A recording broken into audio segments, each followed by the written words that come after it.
Bienvenue sur l'Action Pratique, bienvenue à vous. Bonjour. Aujourd'hui, je voudrais qu'on parle d'un sujet, car vous le savez si bien, le rôle d'un média, c'est d'apporter des débats sur la place publique, d'analyser les situations et de regarder ce qui se passe autour de nous afin d'apporter notre modeste contribution, si cela peut vous permettre de résoudre quotidiennement vos problèmes ou alors d'améliorer vos conditions, que ce soit au niveau entrepreneurial, que ce soit au niveau familial, par notre modeste personne, par quelques conseils que nous pouvons vous apporter ici et réflexions. Et si cela vous permet de grandir et au niveau de votre croissance personnelle, spirituelle, matérielle et financière.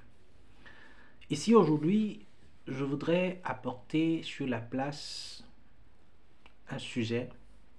c'est le sujet de l'entrepreneuriat, comme vous le savez bien. Sur cette chaîne, nous parlons de l'entrepreneuriat, nous parlons du mindset, nous parlons du headset, nous parlons de changement de mentalité,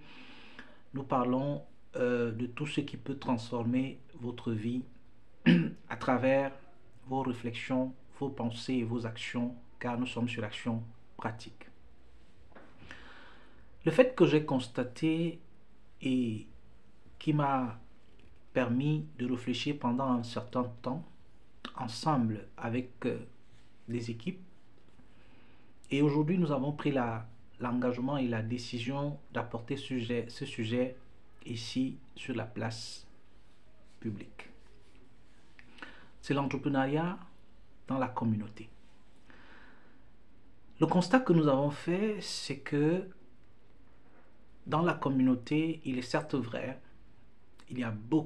énormément d'entrepreneurs, énormément de personnes qui résolvent les problèmes, parce que c'est ça la définition simple de l'entrepreneuriat, c'est d'identifier un problème dans la société et d'apporter des solutions. Il y a donc des personnes qui font un travail merveilleux, il y a des personnes qui entreprennent dans des différents secteurs d'activité et qui apportent des solutions aux populations. Parce que c'est la seule façon de gagner de l'argent, d'être aussi à l'aise et d'être content de ce qu'on est en train de faire, parce que résoudre les problèmes des autres, ça apporte une satisfaction, bien que cela vous fait gagner de l'argent. Donc, lorsque dans la communauté on décide d'entreprendre, j'ai constaté un phénomène, dites-moi également dans les commentaires, c'est l'objet pour lequel j'apporte ce débat sur la place publique, afin d'avoir vos avis et vos commentaires pour pouvoir encore élucider plus ce thème et apporter des solutions s'il y en a à votre niveau, des conseils si vous pouvez également dans les commentaires donner quelques conseils et vos avis, cela compte et cela est très important. Lorsque dans la communauté, donc comme je disais tout à l'heure, les membres décident d'entreprendre, ça peut être ceux qui sont sur le continent ou alors ceux qui sont en Occident, au Moyen-Orient, en Asie, en Amérique du Sud, un peu partout en Amérique centrale, en Amérique latine, en Amérique du Nord, en Europe. Il y a un fait, c'est que les gens mettent des entreprises ou des entités sur pied, des corporations,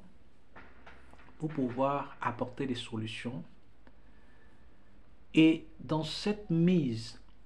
ou dans cette mise en pratique ou dans cette implémentation des solutions au travers de leurs différentes structures qu'ils créent, nous nous sommes rendus compte à l'évidence d'une chose, c'est que il y a très peu ou quasiment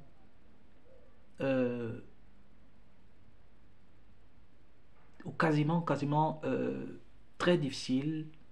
il est quasiment difficile, j'allais dire, permettez, hein, c'est que j'ai donc de trouver des gens qui pensent à l'internationalisation de leur structure. Quand je parle d'internationalisation de la structure, j'entends ici par le fait que créer des groupes, des grands groupes ou alors des entreprises qui vont travailler à l'international, c'est-à-dire hors de la région, de la zone, du territoire national de l'entrepreneur ou du groupe entrepreneurial, et de voir la chose au niveau sous-régional, de voir la chose au niveau continental, de voir la chose au niveau intercontinental. C'est vrai qu'il y a de très grands groupes, il y a également des entrepreneurs, à l'instar de Aliko Dangote, qui véritablement fait un travail merveilleux. Il y en a également plusieurs, je ne peux pas tous les citer ici, mais dans la plupart des temps et dans la majorité des cas, il est trop difficile, et c'est ce que je voudrais apporter ici comme débat sur la place publique et inciter les uns et les autres en tant qu'entrepreneurs d'avoir cette vision globale, d'avoir cette vision générale que lorsqu'on entreprend, lorsqu'on est entrepreneur, lorsqu'on décide de résoudre les problèmes des autres, les problèmes, c'est vrai, il faut les résoudre, mais je pense qu'il serait encore plus mieux de voir la chose au niveau global. Quand je parle de la chose au niveau global, j'entends cela par quoi? Vous voyez par exemple des multinationales européennes, des multinationales occidentales, je vais dire ça comme ça en un mot, ou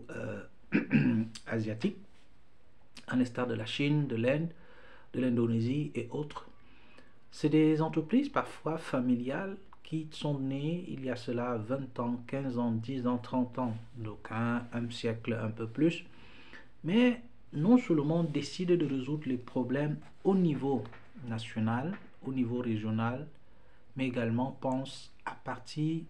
dans d'autres pays de la région, de la sous-région, ou alors à l'international, intercontinental. Quand j'appelle l'international, intercontinental pour mieux comprendre la chose.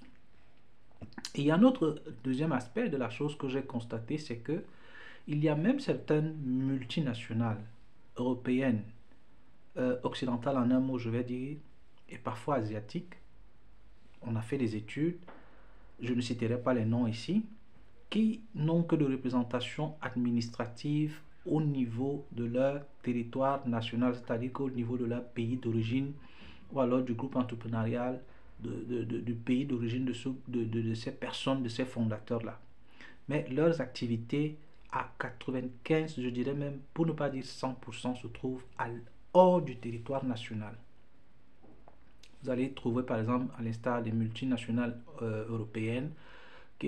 italiennes, vous allez trouver des multinationales françaises, vous allez trouver des multinationales espagnoles, vous allez trouver des multinationales suédoises, qui ont juste leur base ou alors leur bureau, leur siège social dans le pays où sont originaires les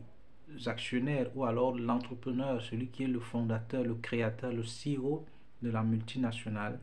Mais les activités de cette entreprise à 100% pour la plupart, et quelques-unes également à 80-95% se trouvent hors du territoire même de là où se trouve le siège administratif de la multinationale. C'est une vision, c'est une politique de conquête de la part de marché à l'international. La question donc est au niveau de la communauté, pourquoi est-ce que en tant qu'entrepreneur, en tant que membre de la communauté entrepreneur, nous n'avons pas cette vision assez poussée de la chose globale, c'est-à-dire que la conquête de part de marché au niveau global. Je voudrais savoir, j'apporte ici le débat sur la place publique en tant que média indépendant pour pouvoir avoir vos éléments, vos arguments, vos réflexions et vos commentaires afin de comprendre qu'est-ce qui pousse ou qu'est-ce qui est à l'origine de ce manque de vision globale, qu'est-ce qui est à l'origine de cette façon de faire ou de cette façon de penser. Parce que je pense, à mon humble avis, je peux me tromper, que les problèmes, il y en a partout et les parts du marché sont disponibles partout dans les différents secteurs d'activité dans lesquels les membres de la communauté ont décidé de se lancer. Parce que vous allez également constater que il y a, ne vous inquiétez pas, ce sont les pétards parce que c'est la fin d'année avec les fêtes et tout ça là. Donc, maintenant, Et puis, nous sommes dans un pays calme, de paix, de tranquillité, il n'y a pas de souci, par la grâce de Dieu, hein. Donc, même ceux qui sont les membres de la communauté, qui sont en Occident, qui sont au Moyen-Orient, qui sont dans les îles, décident d'entreprendre, ils se limitent tout simplement à la région, je dirais même au district ou à la commune, pour certains, au niveau national du pays dans lequel ils se trouvent. Pourquoi est-ce que les membres de la communauté ne peuvent pas penser au niveau global, stratégie globale, pour pouvoir aller conquérir les parts du marché sous d'autres cieux, c'est-à-dire que dans les différentes zones du globe, par exemple en Amérique latine, dans le secteur du pétrole, dans le secteur des mines, dans le secteur de la grande distribution, en Amérique centrale, en Amérique du Nord. Vous allez dire que peut-être il y a de trop grands groupes, il y a des puissants groupes, mais je vous dis une chose, c'est que allez essayer, vous serez surpris de l'attente des populations, de l'accueil et des parts du marché qui existent parce que c'est possible. Et même pour les membres de la communauté qui sont en Occident, qui sont au Moyen-Orient, qui sont dans les îles, en Asie,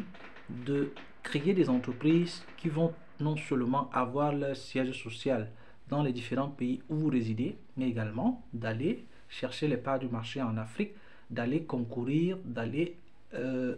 prendre les parts du marché dans les autres continents, que ce soit en Europe, que ce soit en Asie, que ce soit en Occident, en Afrique même. Parce que les multinationales occidentales, les multinationales européennes, les multinationales américaines, les multinationales asiatiques, dans les îles, dans les Caraïbes, vont sur le continent conquérir les parts du marché, alors que tout simplement ces entreprises, pour la plupart, comme je disais tantôt, n'ont que leur siège administratif et créent des filiales sur le continent pour pouvoir aller conquérir les parts du marché. Pour ceux-là qui sont déjà donc en Occident, c'est une aubaine, c'est une opportunité de créer votre structure en Occident et d'aller chercher les parts du marché donc en créant une filiale sur le continent. Pour ceux qui sont sur le continent, ce que vous avez à faire, c'est de créer votre structure sur le continent, mais d'aller concourir, d'aller chercher les parts du marché sur les autres continents parce que vous n'allez pas, à quelques exceptions près, prendre le personnel parce que les gens vont me dire non, c'est parce qu'il y a un problème de personnel, il y a un problème de main-d'œuvre, il y a un problème de ceci, il y a un problème de compétences. Non. Sachez une chose, c'est que quand vous créez une multinationale, vous avez juste besoin de créer une filiale dans le pays dans lequel vous voulez exercer ou alors vous voulez concourir à un marché, si c'est un marché public, si vous faites dans les marchés publics, ce que je ne vous recommande pas assez, il faut avoir le bras très long, il faut être très puissant, mais il y a des possibilités donc d'aller entrer dans les secteurs d'activité qui ne sont pas assez fermés pour pouvoir donc développer vos activités. Cela vous permet non seulement d'aller fructifier vos capitaux, mais également de comprendre quels sont les besoins, quelles sont les possibilités de négociation commerciale et de partenariat commercial avec d'autres grands groupes également dans d'autres zones géographiques. Je vous incite à le faire parce que c'est quelque chose qui marche, c'est quelque chose. Croyez en vos capacités parce que quand vous êtes entrepreneur, je parle ici à ceux qui sont des entrepreneurs, je parle ici à ceux qui ont ce pouvoir et ce potentiel-là de pouvoir donc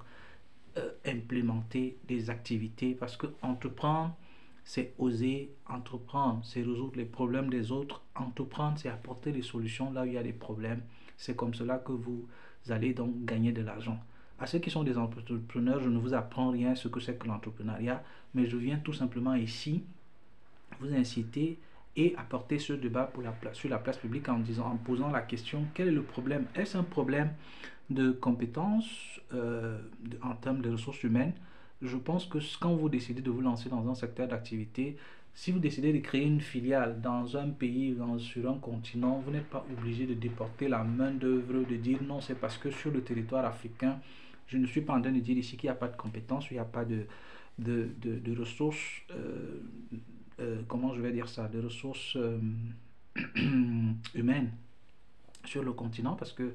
les membres de la communauté sont assez compétents. Et même dans les différents pays, là où vous êtes installé, il y a de la compétence. Tout simplement, ce que vous avez à faire, c'est de créer votre structure. Maintenant, si vous avez besoin de ressources, vous voyez avec les personnes qui sont les ressources humaines disponibles sur le territoire dans lequel vous décidez donc de vous lancer. Dites-moi dans les commentaires si ce que j'ai apporté ici aujourd'hui sur notre média indépendant Assure Pratique